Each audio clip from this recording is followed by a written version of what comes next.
Hey everyone. Sorry, I apologize if this goes off prematurely. It's been doing that. But anyway, thought I'd do a bit of a response to a question that Deluxe Man and several others have had, but mostly, Deluxe Man has brought up a lot. He did a review of NXT TakeOver Respect. And he's talked about basically how NXT has become basically the A show. It's become the superior brand. And he now is asking the question that a lot of people, it doesn't matter who it is, have been asking since, not since day one, but for a while now. And what they've been asking is basically,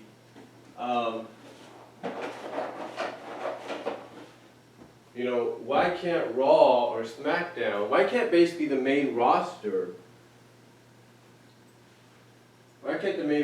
shows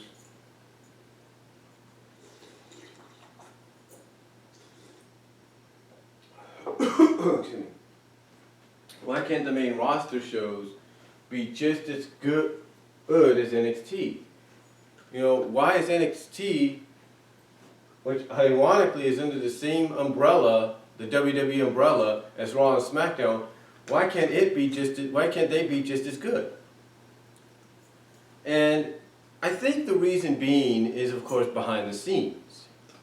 You've got different creative staff working both shows, working, different rosters. You see, on the main roster side, you have this creative staff that mostly consists, as some people have said, of people that don't know much about wrestling, but are mostly soap opera kind of writers or Hollywood writers and stuff like that. True, you might have some wrestling personalities there, here and there, but not always.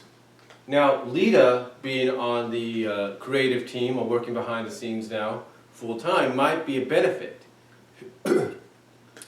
But here's the thing though, despite how they book these shows, whether they book them last minute, whether they script change last minute, or whatever, a lot of these storylines are planned well in advance.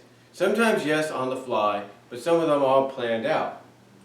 But what's ironic about this, though, is there are certain storylines, whether you like them or you don't, that are actually done fairly well. Roman Reigns and Bray Wyatt is a good example. You may not be a fan of the feud, but it's something that's been built up since the midsummer, and it's going to culminate possibly at Hell in the Cell, inside the cell itself. Now, that in a sense, whether you like it or not, is good storytelling because you are at least following up on this. You're at least following up on it. Now, do some unexpected, unexplained situations happen that cause things to either be shelved or cut earlier than usual? Of course there is. With Rusev and Lana getting engaged in real life and being reported on by TMZ and of course their Twitter account, one, that doesn't please WWE because they still want to create the illusion that separate. They're no longer together, but yet, they can't help, obviously, certain people can't help what they say and do, and they basically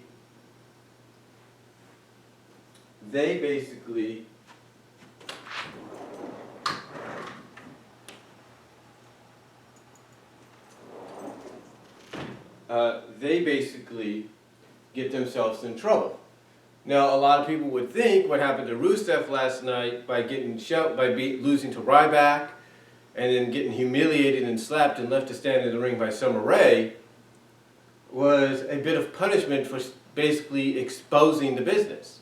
It's like, yes, we know you're together outside of the ring, but there are still fans that look at this as an illusion, as storyline, so you should keep in character no matter what.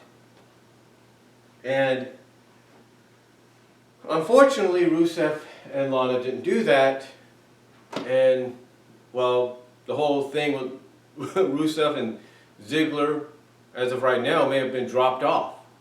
For all we know, if they decide to reunite that feud, which was a decent feud, believe it or not, especially for Summer Rae and Lana, they could have the roles reversed. I don't know who would be the heels or who would be the baby faces, but still, that'd be something they could work at. But getting back to what I was talking about here, you know, that's the problem with WWE. You know, they have all these main consistencies happening. Or basically that's the problem with them. They're mixed up. The NXT roster is not.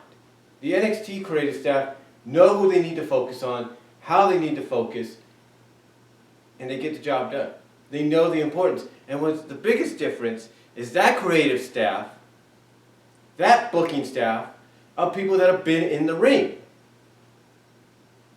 Those up here on the main roster, a majority of them have never even stepped into the ring. Probably never even knew about wrestling until they got hired on. That is the biggest difference. Now, true, you can kind of see some trinkling, little trinkles, if you will, or you can see a little bit of the NXT water trickling in, if you will, trying to influence it, but it's not doing it as much. You know, and again, with Lita being on the creative side, maybe for the divas, that might help them. Maybe. But we don't know yet. We don't really know how much it's going to help them. When is it really going to take effect, or what? You see, the biggest problem is they need to follow, believe it or not, instead of NXT following in their first steps, trying to get the stars up there, instead of certain stars wanting to go there, they need to basically have these people behind the scenes follow in the footsteps of those that work behind the scenes on NXT. They need to let these people be like, you know what? Let the NXT people run the show and show you how it's done. And I guarantee you, maybe not within one night or within 1 week, but probably within 1 month's time, maybe even 2 months, you would see a vast improvement in storytelling, characterization, you know, focusing on certain feuds and character development and storylines. You'd see a vast improvement if for maybe 90 days the NXT creative staff, booking staff, whatever, was brought up there. You know, let them do the Full Sail tapings, then bring them up. That's the best possible solution. But are they considering that? No. Now, some might say that the reason a lot of the NXT alumni are not flourishing the way they should, with the exception of a few notable names, is because people behind the scenes don't want them to flourish. They don't want certain things to happen that have occurred on NXT. For example, you know, you have this Divas Revolution that's supposed to be going on. You have the women divas in NXT tearing it up, setting a new standard for women's wrestling. And yet it doesn't translate over to the main roster, and the reason being is because even though Lita is working with them now, and like I said, that's going to probably take time for her influence to come on board and let the women probably do what they do in NXT, maybe. The biggest obstacle is those behind the scenes, especially one named Kevin Dunn. Now, despite how people might feel about Kevin Dunn, let's not fool ourselves, okay? Let's not fool ourselves. Kevin Dunn has animosity towards Triple H. He has animosity towards Triple H and even Stephanie. The reason being is he knows they're next in line to take over when Vince McMahon steps down. And he is envious at that. He is jealous at that because of the fact that he feels that since he's been closer to Vince McMahon than anybody, he's been with the main roster creative staff longer than anybody, that he should be the one that succeeds Vince McMahon and not Triple H or Vince's daughter. And there's that animosity. So to throw that animosity back at Triple H, he's taking any potential NXT diva or superstar that's come up and become part of the main roster and said, screw you, I'm going to do this to them. Now, like I said, have there been some notable exceptions? Yes. Has Triple H maybe shown some influence towards Vince to, hey, give these men and women a chance to show you what they could do, like they did in NXT? Yes. He's obviously slowly influencing Vince McMahon to let that happen. So is Stephanie. But the thing is, behind the scenes, Vince McMahon is the be-all, end-all, but the person that right now still has more influence in-your-ear kind of situation with Vince McMahon is Kevin Dunn. Is that slowly going to go away? Yeah, it's going to trinkle, wave, it's going to leave. The influence is going to be gone. And he won't have any more influence or impact. But the thing is, it's going to take time. And hopefully in 2016, we might see a massive wave of change. But that's why, in my opinion, one of the main reasons they're not flourishing as much. Because of people like Kevin Dunn being basically the influence in the ear of Vince McMahon. Being the head of that creative. And it doesn't help.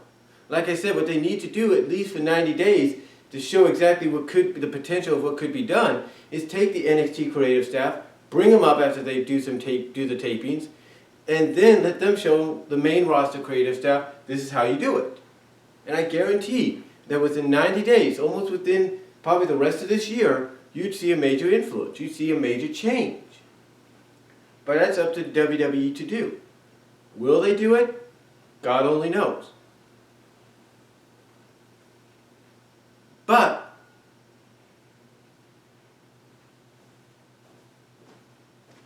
hold on for a sec.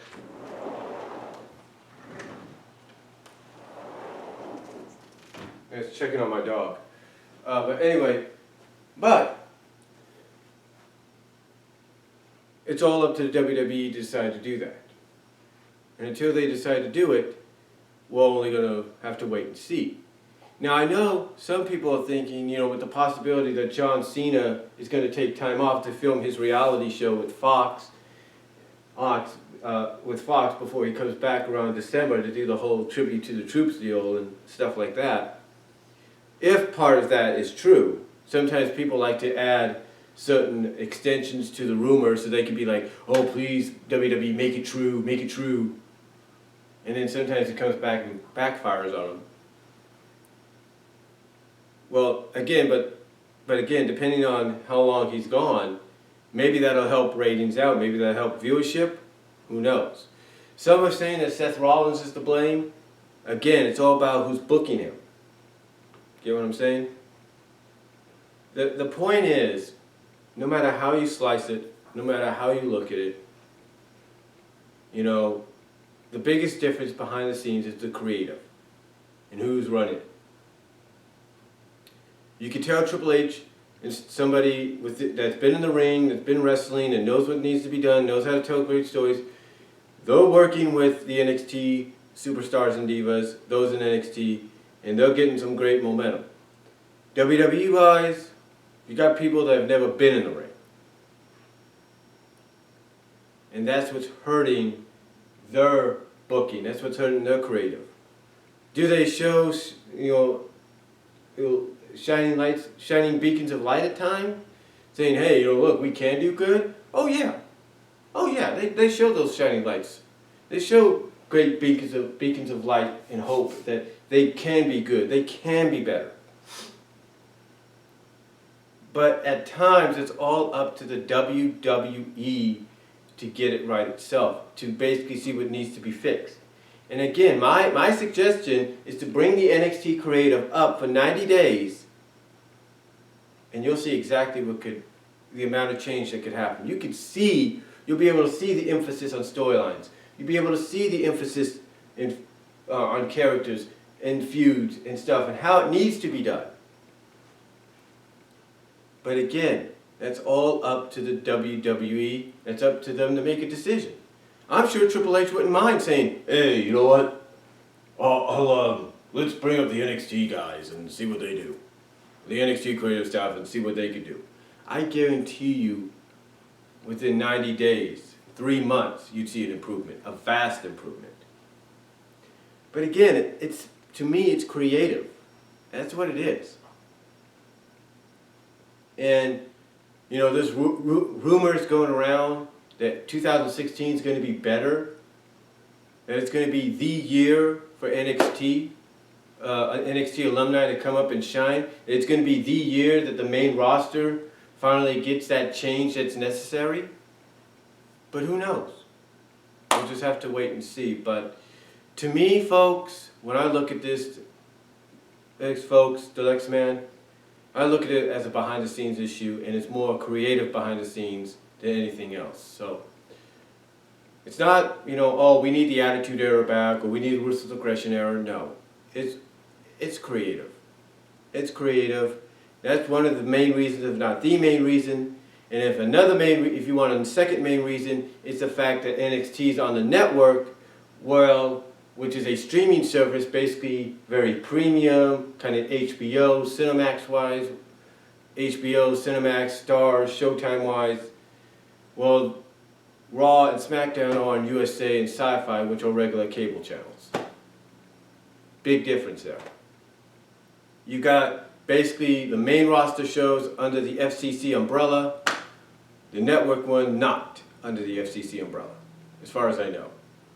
But again, I honestly, to me,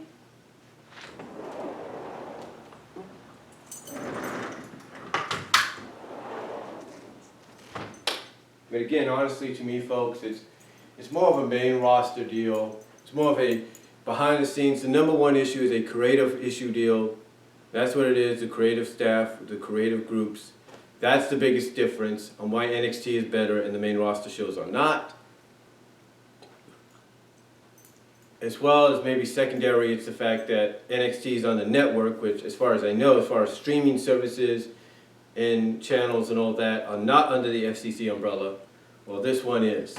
Well, USA and Sci-Fi are. So that's just my opinion though, Deluxe Man. I think that's the main reason we have problems with WWE right now. But you let me know what you guys think. I'll talk to you all later.